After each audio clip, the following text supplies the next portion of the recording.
Thank you, Mr Deputy Speaker. I've been a builder in the construction industry for 30 years. I've worked as a carpenter, an adjudicator and a barrister.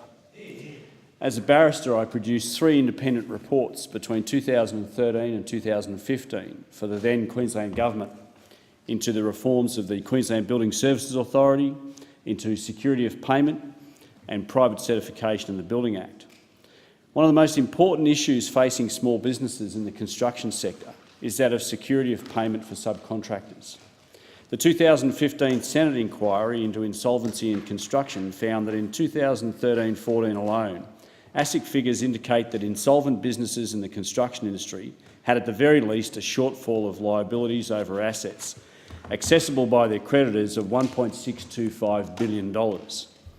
Others who've analysed the data place the amount at $2.7 billion.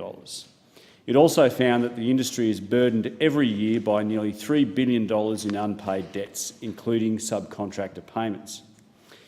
In my own state of Queensland, we've seen the terrible outcomes for subcontractors of failures in security of payment. Since 2013, construction company collapses may have seen as much as $200 million worth of debts left owed to as many as 3,500 subcontractors. In recent months, the collapses of Cullen Group Australia, Batia Construction and Bloomer Constructions have left many tradies struggling to keep afloat. We must do something about security of payment for subcontractors, Mr Deputy Speaker. Now, we've seen what the wrong approach looks like with the Queensland State Government's proposed legislation to impose project bank accounts on all projects between $1 and $10 million by 2019. Every project of this size will have to have its own project bank account, or PBA, a ring-fenced trust account established and managed by the head contractor. The principal will pay into the trust account while the prime contractor and first-tier subcontractors will be paid simultaneously from that account. Now, this may sound like a positive idea at first blush, but this move will result in no greater security of payment, but instead will form a statewide brake on growth and a catalyst for higher prices in what is already an over-regulated market. Building projects of a value over $1 million often involve multiple tiers of many subcontractors. It is those further down the chain, the self-employed tradies and family businesses, who lose out first when there are problems and are most vulnerable to such cash flow problems. The project bank account expressly excludes subcontractors beyond the first tier.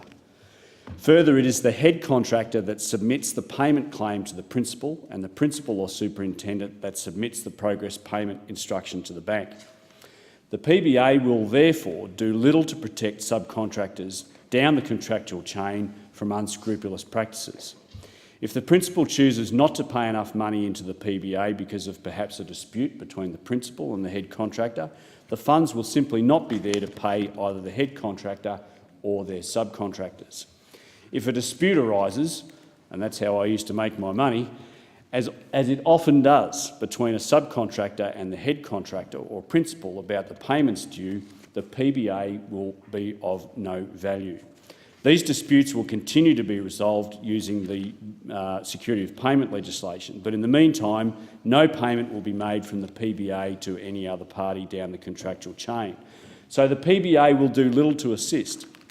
It's very likely that the scheme will actually increase costs for consumers, create significant risk and administrative complexity for head contractors, and perhaps even lead to more insolvencies. Under PBAs, builders are going to face a greater need to source finance, overdrafts and industry creditors, but will see some of the cash flow they could previously rely on to reassure their potential creditors reclassified as money held in trust.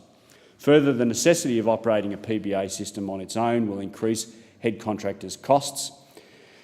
Literally thousands of complex new trust accounts will need to be created and administered to meet that new requirement, and most head contractors will need to bring in outside help for expensive professional service companies.